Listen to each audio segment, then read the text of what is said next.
રાજ્યમાં ભ્રષ્ટાચાર નિવારણ કાયદો માત્ર કાગળ પર હોય તેવું લાગી રહ્યું છે. ભ્રષ્ટ અધિકારીઓ બેફામ બન્યા છે અને તંત્ર માત્ર ગુનો નોંધીને સંતોષ માની રહ્યું હોય તેવો ઘાટ સર્જાયો છે.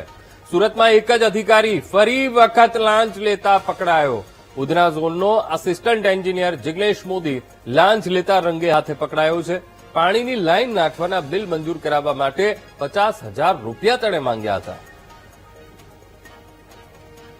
આજ મુદ્દે સંવાદદાતા ધ્રુવ આપણી સાથે લાઈવ જોડાઈ ગયા છે. ધ્રુવ, એક અધિકારી જેની ઉપર પહેલા પણ ગાળીઓ કસાયો હતો એસીબીનો, ફરી એકવાર એસીબીના એ છટકામાં એ સપડાયો છે. શું કાર્યવાહી કરી અને દાખલારૂપ કાર્યવાહી થશે કે નહીં?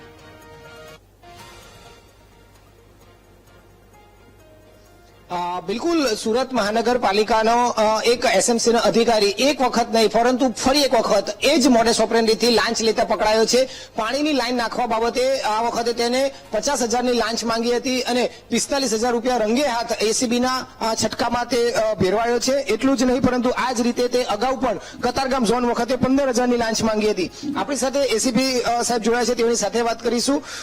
ચૌધરી સાહેબ, એક જ અધિકારી બીજી વખત લાંચ લેતા ઝડપાયો, કેટલું ગંભીર કહેવાય ને અત્યારની કઈ રીતની એની લાંચ માંગવાની રીત હતી? અત્યારે આસિસ્ટન્ટ ઇજનેર તરીકે આ ફરજ બજાવતા જિગ્નેશ મોદી, જે અગાઉ સન 2021માં પકડાયેલા અને આજરોજ પણ એ સેમ પાણીની લાઈન નાખવા બાબતે 45,000 રૂપિયાની લાંચ લેતા પકડાયેલા છે.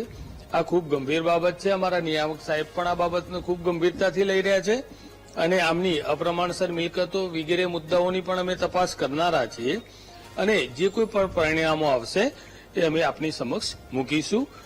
અને હાલમાં આમનો જે પગાર છે એ પણ 1,70,000 જેટલો હતો અને આમની વય નિવૃત્તિ લગભગ 2028માં વય નિવૃત્ત થાય છે.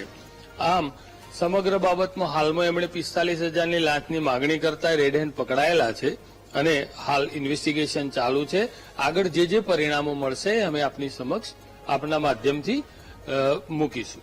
સાહેબ, આ વખતે કઈ રીતે લાંચ માંગી હતી? લોકો પાસે કઈ રીતે એ પૈસા વસૂલી લેતો હતો, એવું તો શું કહેતો હતો?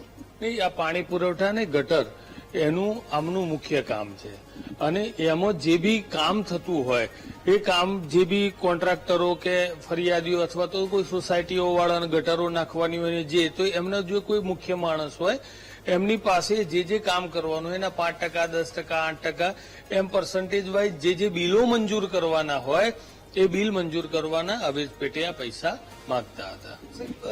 આ અધિકારીઓ સુધારવાનું નામ નથી લેતા. એક વાર પકડાયો, બીજી વાર પકડાયો, એટલે આ સેમ ટુ સેમ એક જ મોડેસ ઓપરેન્ડીથી આ પ્રકારે કરે છે, એક જ રીત આઈટમ વાપરે છે.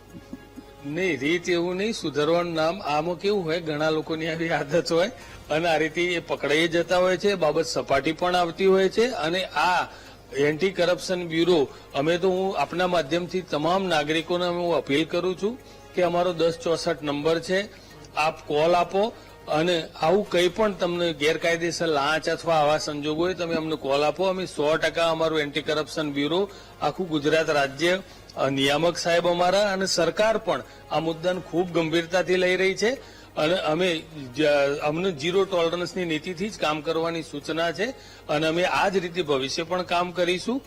અને નાગરિકોને અમારી ફરીથી હું આમાં આપના માધ્યમથી અપીલ કરું છું કે અમારો ટોલ ફ્રી નંબર 1064 ઉપર આપ કોલ કરો અને બેઝીઝક અમને ફરિયાદ આપી શકો છો. Thank you. એક આખરી સવાલ એ કે આના વિરુદ્ધમાં હવે કઈ રીતની કાર્યવાહી કડક થઈ શકે, કઈ રીતનું કાર્યવાહી?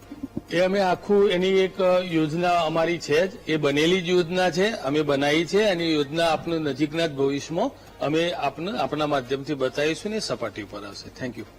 બિલકુલ, એટલે આ હતા R Chaudhary, ACP anti corruption બ્યુરોના. જે રીતે આ લાંચી અધિકારી પકડાયો છે તેની સામે કડકમાં કડક કાર્યવાહી કરવામાં પણ આવશે અને આ જ અધિકારી બીજી વખત જિગ્નેશ મોદી છે તે બીજી વખત પકડાયો તો સેમ મોડેસ ઓપરેન્ડીથી ઘરે, દુકાને, સોસાયટીઓમાં, ઇન્ડસ્ટ્રીમાં પાણીની લાઈન નાખવાની હોય તો તેના અવેજ પેટે તે લાંચ માંગતો હતો કે જેમાં એસીબીએ ફરી એક વખત રંગે હાથ તેને ઝડપી કાયદેસરની કાર્યવાહી હાથ ધરી છે. જી બિલકુલ ધ્રુવ, સમગ્ર માહિતી સાથે જોડાવા બદલ આપનો આભાર.